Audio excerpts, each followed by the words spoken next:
Hello, you're watching TVP World News. I'm Janusz Rewiński.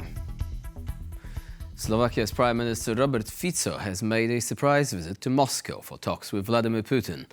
This makes him only the third Western leader to meet with Putin since the start of the full-scale invasion of Ukraine nearly 3 years ago. Slovakia's Prime Minister Fico met with Russian leader Vladimir Putin at the Kremlin on Sunday. Bratislava's deal with Russian gas company Gazprom to transit energy through Ukraine to Slovakia is set to expire at the end of this year. Fico said the meeting in Moscow was a reaction to President Volodymyr Zelenskyy telling EU leaders that Ukraine remains opposed to Russian gas being piped through its territory. In October of 2023, Fico became Slovakia's Prime Minister for the fourth time, after pledging in his election campaign to end military support for Ukraine and criticizing sanctions imposed on Russia. Now, Slovakia's Prime Minister Robert Fico accused Ukraine's leader Volodymyr Zelenskyy of bribery, alleging that he offered Slovakia a €500 million deal in exchange for Bratislava agreeing to allow Ukraine to join NATO. Our correspondent, Oz Kateji, is in Kiev and has more. So, hello Oz, how is Ukraine reacting to all these accusations? Well, it's still only a couple of days since Fico made these remarks, and there has been no official response from Kyiv yet about this.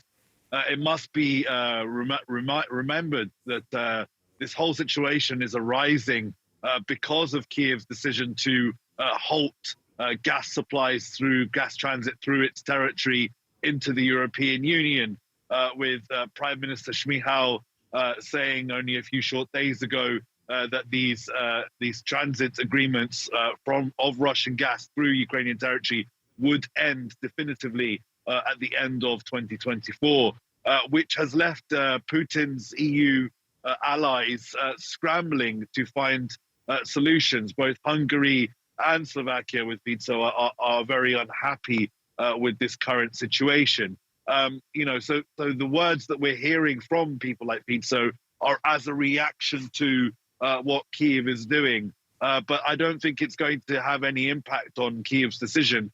This has been a long-standing issue for Ukraine. They've wanted to end these gas transfers, which they see as a crucial component of sustaining Russia's war machine. So as it stands, EU gas transfers from Russia into the European Union are going to end at the end of the year, and whether or not Fico and Orban can find workarounds remains to be seen. But for now, no word from Kyiv in response to the words of Robert Fico, but one to watch, and TVP World will bring you all of the latest as it happens right here on TVP World. Oz Kateji joining us live from Kyiv. Oz, thank you very much for this update. Now, moving on, a protest is planned outside the Slovakian government offices after Prime Minister Fico travelled to Moscow and met Vladimir Putin. Their talks were focused on gas transit and the current international situation. The rare visit to Moscow made Prime Minister Fico only the third EU leader to meet with Putin following Russia's full-scale invasion of Ukraine.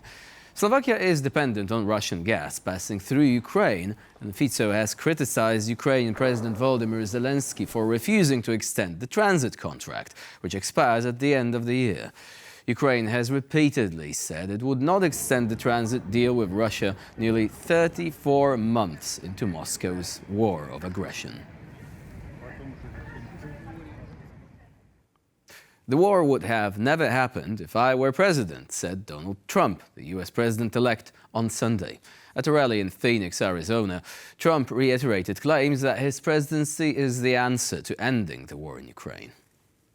Putin said that he wants to meet with me as soon as possible.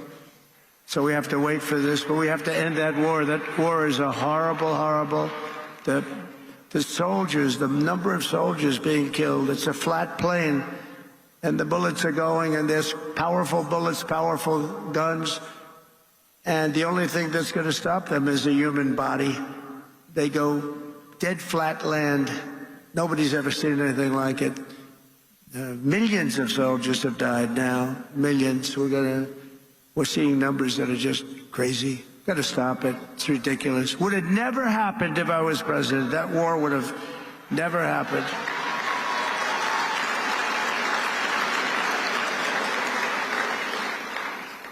And October 7th, Israel would have never happened either.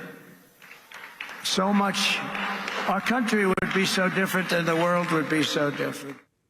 Ukrainian President Volodymyr Zelenskyy said that Ukraine's accession to NATO is achievable. Much, however, depends on the country's persuasiveness, he added during a meeting of his diplomatic corps. NATO membership is a cornerstone of the so-called victory plan that Zelenskyy presented to his allies during autumn. He urged his diplomatic staff to keep on convincing their allies. Allies need to know what Ukraine can bring to NATO and how this membership in the alliance would stabilize global relations.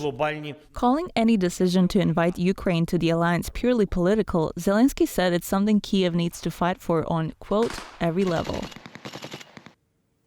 Ukraine's Defense Intelligence Service is saying that a warehouse storing components for Shahed 136 drones has been destroyed in the Alabuga Special Economic Zone in Russia's Tatarstan. The losses are currently estimated at $16 million. According to the reports, the strike destroyed combat drone fuselages, engines, navigation systems, and thermal imaging cameras. These parts could be used to manufacture around 400 Shahed drones. In April, Andriy Yusov, a representative of the Ukrainian Defense Intelligence Service, announced that Kyiv would continue to attack military targets on Russian soil and that range of possible efforts would increase. The Alabuga warehouse is located over 1,000 kilometers away from the Ukrainian border. NATO Secretary General Mark Rutte, speaking with German press agency DPA, has stressed that he doesn't see any danger to the bloc's territory from Russia at present, but expressed concern about the near future. Rutte cautioned NATO member states that if they don't boost defense spending, the alliance might be faced with a serious problem in 4 to 5 years. He went on to back up Donald Trump's call for higher military spending among NATO member states in Europe, saying, and I quote, "He will want us to do more, and he's right, we have to do more." NATO's top official also noted that the allies should provide Ukraine with significantly more arms to help shore up its defenses and boost its negotiation position ahead of the potential peace talks.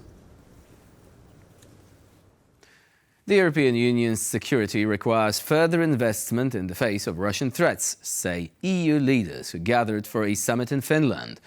The leaders of Sweden, Finland, Greece, Italy and the EU's chief diplomat also discussed illegal migration, which has been weaponized by the regimes in Moscow and Minsk. Finland's far north region of Lapland, past the Arctic Circle. This is how far Russia sent migrants last year to destabilize a new NATO member, Finland. This is also where Europe's leaders from the north and the south met over the weekend to talk about border security. Russia poses a direct threat to European security. Finland has 1,340 kilometers long border with Russia, which is an external EU and NATO border. It's longer than the road from Brussels to Rome. Among the leaders was Giorgia Meloni, the Italian Prime Minister known for her tough stance on migration. Meloni criticized the EU migration pact adopted last year. It included a forced relocation mechanism opposed by, for instance, Poland. Tackling the issue of illegal immigration solely as a solidarity-based debate was a mistake, in my opinion, as this matter is precisely a matter about security. The result is that we have been unable to defend our external borders and we have put our internal freedom of movement at risk. Both Italy and Greece were heavily hit by the European migration crisis that started back in 2015. But the northern countries experience what they call instrumentalization of illegal migration, so pushing migrants across the EU border, often by force. This is a mean of hybrid warfare waged by Russia and Belarus. The first and very serious lesson is that hybrid warfare is not just accidents. It's not just separate elements. It's a part of a strategy to reach some goal. The goal is to destabilize NATO and EU member states. Leaders across NATO's eastern flank, including Poland and the Baltics, have been saying since the crisis started in 2021.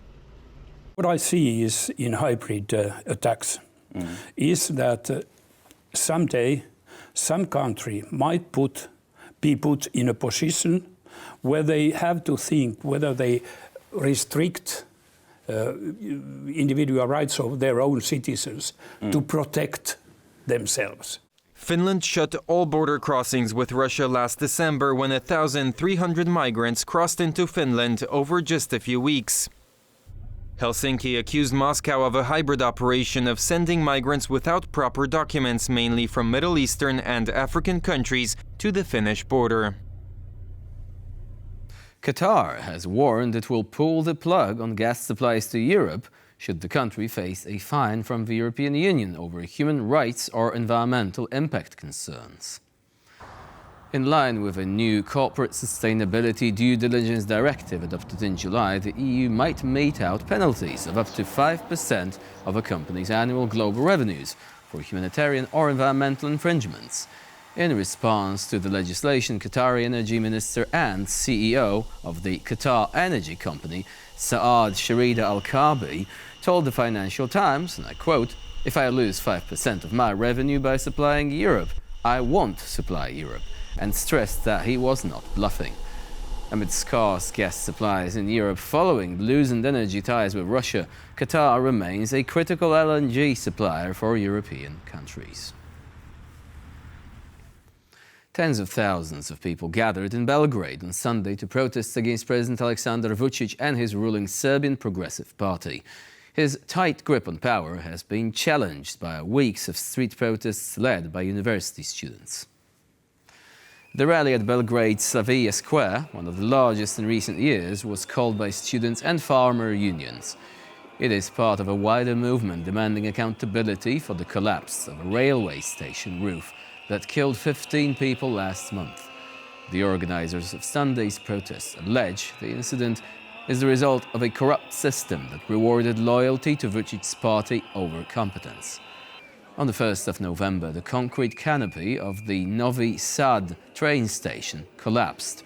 The tragic incident took place just months before the completion of major renovation works on the building. The presidential election campaign has begun in Croatia after the State Election Commission published the official list of contenders. Each candidate has until the 27th of December to convince the Croatian public they are the best choice for the country's highest office. 8 hopefuls will compete in the 8th election for the President of the Republic of Croatia. The list includes the current President Zoran Milanovic, the candidate of the Social Democratic Party of Croatia, and his partners Dragan Piromaric, running for the Croatian Democratic Union, and his partners Miro Bulj, the candidate of Most, Možemo candidate Ivana Kekin, and the contender of the Home and National Gathering Party, Branka Lojo. There was 3 independent candidates, Marija Šelak-Raspudić, Tomislav Jonić, and Niko Tokić-Kartela. The vote is set for Sunday, the 29th of December. And that's all for now. Thank you for watching, and please stay with us here on TVP World.